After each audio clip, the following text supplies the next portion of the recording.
Hi guys, welcome back to my channel. मैं बहुत अच्छा हूँ और उम्मीद करता हूँ आप सब भी बहुत अच्छे होंगे। आज की इस वीडियो में मैं बात करने वाला हूँ कि नर्सिंग में सेमेस्टर 1 में क्या पढ़ें, what to expect in semester 1। और बहुत से क्वेश्चंस जो हर किसी के दिमाग में चल रहे होते हैं, जैसे पे ऑफशोर स्टूडेंट्स होते हैं, उनका बहुत मन होता है नर्सिंग करने के लिए। क्या वो कर सकते हैं? Is it hard? क्या क्या चीज़ें हैं? कैसी कैसी असाइनमेंट्स होंगी? टाइम मैनेजमेंट और ये सब बेसिक चीज़ें। तो चलिए शुरू करते हैं। तो यस, सबसे पहले अगर मैं बात करूं सेमेस्टर के सब्जेक्ट्स की, फर्स्ट सेमेस्टर में सब्जेक्ट्स की, तो टोटल 4 सब्जेक्ट्स होते हैं और डिपेंड करता है यूनी टू यूनी की 4 सब्जेक्ट्स क्या क्या हैं। मतलब कि सब्जेक्ट्स के नेम डिफरेंट डिफरेंट होते हैं। जैसे मेरी ये लेट्रोब में डिफरेंट हैं, चार्ल्सटन में डिफरेंट हैं, डेकन में डिफरेंट हैं, बट जो बेसिक एजेंडा रहेगा वो सबका सेम रहता है। जैसे एक सब्जेक्ट में नॉर्मल ह्यूमन, जो मेन प्रोफेशनल प्रैक्टिस में कह दूँगा, प्रोफेशनल प्रैक्टिस होएगा हर एक यूनि में। ये तो बेसिक सब्जेक्ट है ही है।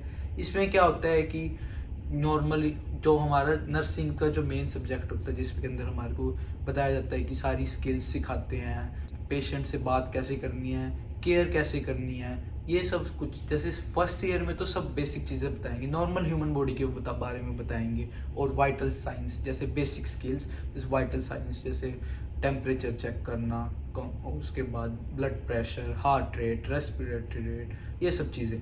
ठीक है, और ये सब फर्स्ट सेमेस्टर में है। ये सब कुछ इजी चीज़ें हैं। उसके बाद जो मेन बेसिक चीज़ जो इस सब्जेक्ट में बताएंगे प्रोफेशनल प्रैक्टिस में, कि कंसेंट लेना। अगर मैं किसी की केयर कर रहा हूँ तो उससे पहले मैं कंसेंट लूँ, सॉरी। और थेराप्यूटिक कम्युनिकेशन करना सिखाते हैं कि role of communication in nursing practice कितना ज़्यादा ज़रूरी है। और वही कंसेंट, और कैसे बातचीत रखें अपने पेशेंट से, अपने कलीग से, और अपनी कम्युनिकेशन से अपनी केयर को कैसे इन्हांस करें। ये सब बेसिक चीज़ें सिखाएंगे फर्स्ट सेमेस्टर में। ज़्यादा कुछ हार्ड नहीं है। और अगर मैं बात करूं असेसमेंट की फर्स्ट सब्जेक्ट में, तो इसमें बताएंगे कि जैसे कि नॉर्मल ह्यूमन बॉडी के बारे में असेसमेंट में एसेस लिखने होंगे थोड़े से, और क्विज़ेस होंगी, और प्रेजेंटेशन होगी। ये सब कुछ बेसिक चीज़ें हैं। और फिर भी जैसे कि अगर आपको ऐसा लग रहा है कि ऐसे, जैसे मेरा भी था, मैं ऐसे में इतना अच्छा नहीं था। इसमें ऐसा नहीं होता है कि जैसे आइल्स में आपके 7 ही चाहे हैं तो बहुत अच्छा ऐसे आपको लिखना आता है। नहीं भाई, ऐसा ये नहीं मैटर करता। यहाँ पे ऐसे लिखने का फॉर्मेट बहुत ज़्यादा डिफरेंट होता है। और अगर किसी को समझ ना आए तो यूनिवर्सिटीज़ में एकेडमिक स्पोर्ट्स सपोर्ट होते हैं, आप उनसे बात करो, रेफरेंस में ऐसे है, उनसे बात करो, उनको कांटेक्ट करो, वो आपकी बहुत ज़्यादा हेल्प करेंगे। ठीक है, और उसके बाद हमारा दूसरा सब्जेक्ट आता है बेसिक, जो हर यूनिवर्सिटी में होएगा। वो होएगा हमारा anatomy and physiology. Anatomy physiology में तो हमारी बेसिक बायोलॉजी आएगी, आपको बताएंगे। वो 10th-12th में जो जिसने करी होगी पता है। कुछ टॉपिक्स ऐसे होते हैं जो 12th के होते हैं जो नहीं समझ में आते, पर हाँ उस पर अगर ज़्यादा ध्यान देंगे तो सब हो जाएगा, इतना ज़्यादा हार्ड नहीं है। ठीक है, और मैं एक चीज़ ज़रूर कहूँगा कि अब क्वेश्चन होएगा कि जैसे जो यहाँ पे ऑनशोर स्टूडेंट्स होते हैं, कॉमर्स बैकग्राउंड के होते हैं, जो डिफरेंट बैकग्राउंड्स के होते हैं, पर उन्होंने नर्सिंग करनी है as a PR pathway, just for PR, but nursing तो कंप्लीट करनी है। तो क्या उनके लिए हार्ड है? क्या वो कर पाएंगे कि नहीं कर पाएंगे? क्या वो वर्क बैलेंस कर पाएंगे? आंसर है इसका बिल्कुल यस, आप सब कुछ कर पाओगे। अगर आप पढ़ना पसंद है सबको तो बिल्कुल कर पाओगे। यहाँ पे क्लासेस वैसे नहीं होती, टोटली डिफरेंट क्लासेस होती हैं।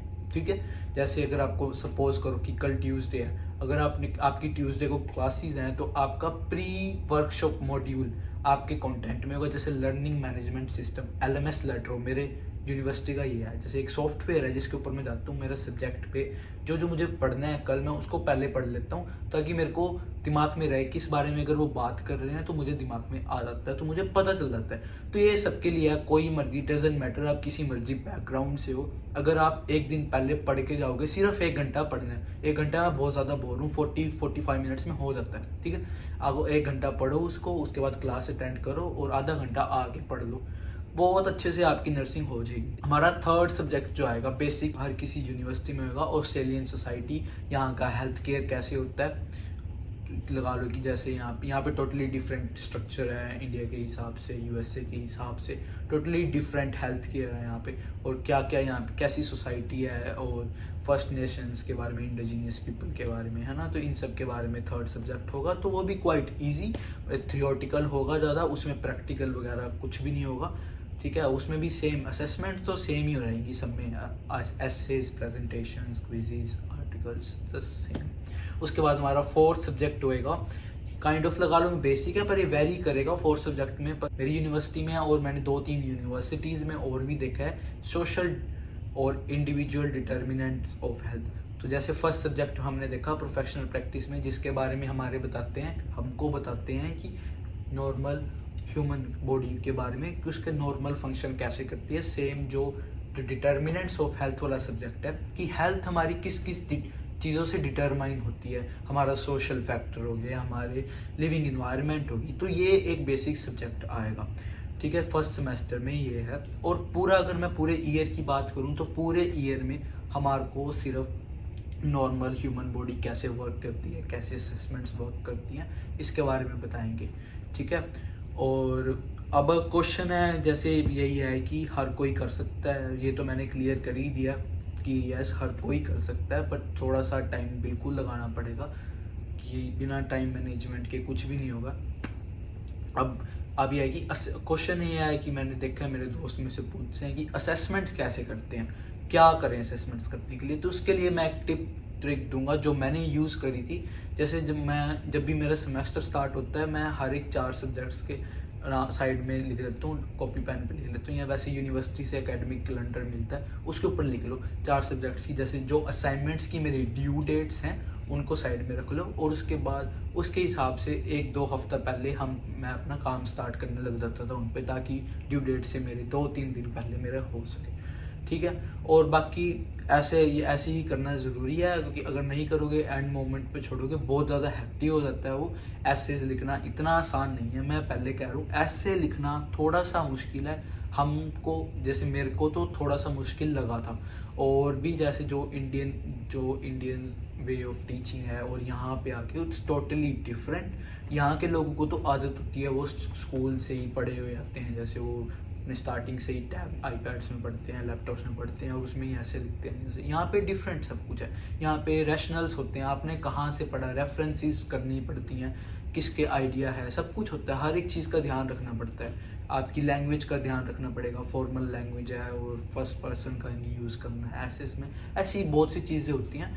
और अगर ये आपको ये सब सुन के ओवरवेलमिंग लग रहा है तो डोंट वरी, इतना घबराने वाली बात नहीं है। जब स्टार्ट करोगे चीज़ को समझ में आ जाएगी कि कैसे करते हैं। पर अगर फिर भी बहुत ज़्यादा मुश्किल लगेगा तो अपनी यूनिवर्सिटीज़ में बात करें, एकेडमिक सपोर्ट लें, बहुत ज़्यादा हेल्पफुल होते हैं वो रिसोर्सेज, और हमारे लिए ही बने होते हैं। इन दी एंड हम ही फीस पे कर रहे हैं सबसे ज़्यादा, तो यस व्हाई नॉट। ठीक है, और उसके बाद हम आगे बढ़ते हैं कि सेमेस्टर 1 में हमारे को कितने टाइम के लिए क्लासेस जाना पड़ेगा या क्या कुछ रहेगा। तो इसके लिए ऐसे होता है, जैसे आपके 4 सब्जेक्ट्स होंगे तो आई मस्ट से आपको कभी कभी तो ऐसे होता है, जैसे मेरा टाइम टेबल में ऐसा था कि एक दिन मेरे 2 सब्जेक्ट्स की क्लास हो जाती थी, दूसरे दिन मेरी 2 सब्जेक्ट की क्लास हो जाती थी, तो टोटल 2 दिन में मेरा ये हो जाता था, और थर्ड डे मेरी लैब्स होती थी। ठीक है, लैब्स जो प्रोफेशनल प्रैक्टिस वाला मेरा सब्जेक्ट है उन्हीं की लैब्स होती थी। ठीक है, तो टोटल मान लो 3 से 4, पर ये डिपेंड करेगा uni to uni. I would say minimum days 3 days हैं, मैक्सिमम 4 और या मे बी 5 भी लगा लो, ये टोटली डिपेंड करता है यूनिवर्सिटीज़ पर मैंने 5 वाली अभी तक नहीं देखी सेमेस्टर 1 के लिए। मिनिमम 3 मैक्सिमम 4 मैंने देखी है सेमेस्टर 1 के लिए। ठीक है, और उसके बाद हम बात करते हैं कि सेमेस्टर 1 जो लैब्स में होती हैं उसमें क्या करना होगा। जैसे मैंने बताया कि नॉर्मल मैनिकेन्स होते हैं, वहाँ पे मैनिकेन्स होते हैं कि लगा लो कि डमी काइंड ऑफ होता है, उसको वो बेड पे होते हैं, उसको जैसे चेक करना है काइंड ऑफ, वहाँ पे आप मिस्टेक कर सकते हो। वहाँ पे वो एक बहुत अच्छा इन्वायरमेंट है, सेफ इन्वायरमेंट है प्रैक्टिस करने का। स्टार्टिंग में शर्म आती है, अभी बात नहीं कर पाते हैं ना, क्योंकि nursing is a field in which आपको स्पीक अलाउड करना पड़ता है, बार बार बोलना पड़ता है, चीज़ें बोलनी पड़ती हैं, रिकॉल करनी पड़ती हैं, क्योंकि पेशेंट को बताना है। अगर मैं किसी को यहाँ पे इंजेक्शन दे रहा हूँ तो मुझे उसको बताना है, और अगर मैं इस चीज़ की प्रैक्टिस ही नहीं करूँगा तो ये सब कैसे होगा। तो इसीलिए लैब्स में मैनिकेन्स के साथ ओपन अप हो, कम्युनिकेट करो, इसीलिए ही हमारे को कम्युनिकेशन भी सिखाते हैं कि क्यों ज़रूरी है इस सब्जेक्ट में। ठीक है। तो मैनिकेन्स के साथ बात करनी है, उनको बताना है, एक्सप्लेन द प्रोसीजर, क्या आप उनके साथ करने वाले हो, ठीक है। और ये सब लैब्स में होता है। और लैब्स में और भी बेसिक स्किल जैसे बताएंगे कि perform hand hygiene, 5 movements of hand hygiene, जैसे भी कितने देर तक हाथ धोने चाहिए, है ना। और उसके बाद सेम सारी बेसिक स्किल्स भी सिखाएंगे फर्स्ट सेमेस्टर में। फर्स्ट सेमेस्टर में बेसिक स्किल्स ही सिखाएंगे, ज़्यादा टेंशन ना लो। बस यहाँ पे टोटली डिफरेंट वो हैं, क्या कहते हैं, इंस्ट्रूमेंट्स हैं टेम्परेचर चेक करने के, सैचुरेशन, ऑक्सीजन सैचुरेशन, जो टेक्निकल टर्म्स है आई नो, बट ठीक समझ में आ जाएगी। सर सब कुछ चेक करने के डिफरेंट है, वो तो आ जाएगा, इतना मुश्किल नहीं है सच में, बहुत ज़्यादा एक्साइटिंग लगता है, मज़ा आता है जब करने बैठते हैं, ठीक है। और उसके बाद और भी एक और चीज़ है, जैसे हम हमारे को सिखाते हैं कि बेडशीट चेंज करना, नवी बेडशीट कैसे बिछाएं प्रॉपर तरीके से, जैसे कि एक वार्ड सेटिंग्स में, हॉस्पिटल सेटिंग्स में बिछाई जाती हैं चादर, वैसे ही। और पेशेंट को रोल इन, वो ये सब चीज़ें बेसिक चीज़ें हैं, कोई ज़्यादा मुश्किल नहीं है, सब देख के सब समझ में आ जाएगा, ठीक है। और उसके बाद भाई अब ये उनके लिए क्वेश्चन का आंसर देना चाहूँगा कि ये लोग कहेंगे कि कुछ लोग होते हैं जिसको इंग्लिश में थोड़ी सी जैसे कि ना फियर होता है, जैसे पब्लिक में बात करने का फेयर होगा, तो समझने, जैसे स्टार्टिंग में कोई इंडिया से आए हो डायरेक्ट और बैठे हो, आप लेक्चर लगाने बैठे हो, समझ नहीं आएगा कि समझ आएगा कि नहीं आएगा। मेरे साथ हुआ था, है ना, कि मैं जब फर्स्ट डे अपनी क्लास में गया था, मेरे सिर के ऊपर से गया था, भाई क्या बोल के गई है मैम मेरी, क्या बोले। उसका सोल्यूशन है सेम, वही चीज़ कहूँगा कि एक दिन पहले पढ़ के जाओ किस बारे में बात हो रही है, क्योंकि फिर वर्ड्स से सिमिलैरिटीज़ आ जाएंगी ना, जो वर्ड्स आपने लेक्चर में सुने होंगे जैसे प्रीवियस डे, और वही वर्ड्स आपकी वर्कशॉप में क्लासेस में यूज़ हो रहे होंगे, तो काइंड ऑफ आप सॉर्ट कर पाओगे, मतलब बोर नहीं होगे और एकदम ये ऐसे नहीं कहोगे कि ये क्या हो गया एकदम से, ठीक है। तो एक दिन पहले क्लासेस लगाओ।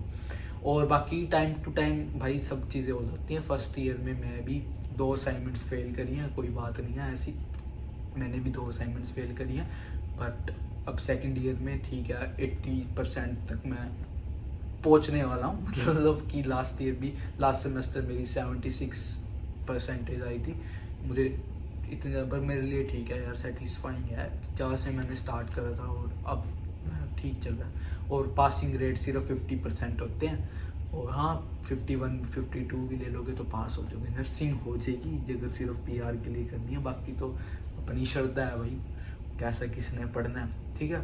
और उसके बाद कुछ एक चीज़ें हैं मैं कहूँगा कि जो सेमेस्टर 1 में, जैसे जो नर्सिंग स्टार्ट करने से पहले लेनी ज़रूरी है, जैसे कंफर्टेबल ब्लैक शूज़, और नर्सिंग की यूनिफॉर्म होएंगी जो आप यूनिवर्सिटी प्रोवाइड करेंगी, डिफरेंट होती हैं सारी, और नेम बैचेज़ होंगे, और स्टेथोस्कोप होगा, ये चीज़ बहुत ज़्यादा ज़रूरी है, स्टेथोस्कोप अपना ले लेना, ये तो भी ज़रूरी है। और things you shouldn't buy nursing, जैसे आप कोई टीचर्स कहेंगे कि ये बुक्स ले लो, ये बुक ले लो, ये बुक ना, कोई ज़रूरत नहीं है। यूनिवर्सिटीज़ में लाइब्रेरी होती है, और लाइब्रेरी, ऑनलाइन लाइब्रेरी में हर एक बुक होती है, मैक्सिमम हर एक बुक होती है। ज़्यादा से ज़्यादा जब आपको बुक लेनी होगी तो सेकंड ईयर में जाके लेना, वो भी मेडिसिन जब आपकी स्टार्ट होगी, या फिर अगर आपके फर्स्ट ईयर में सेकंड सेमेस्टर में मेडिकेशन स्टार्ट हो रही है तो जब बुक्स ले लेना, बहुत ज़्यादा, और फालतू कोई बुक्स नहीं लेनी, ठीक है, ये तो लेनी ही नहीं है, अगर ज़्यादा ज़रूरी है तब ले लेना, अदरवाइज़ लाइब्रेरी में सब कुछ होता है, ठीक है। और हाँ, I think I basically covered everything what to expect in semester 1, and कि आसान है, हाँ जी बिल्कुल आसान है, करो सब। और यार मोस्ट वेलकम, नर्सिस की बहुत कमी है ऑस्ट्रेलिया में, तो हाँ that's all, and I hope you guys like my video, and I will see in the next video, thank you.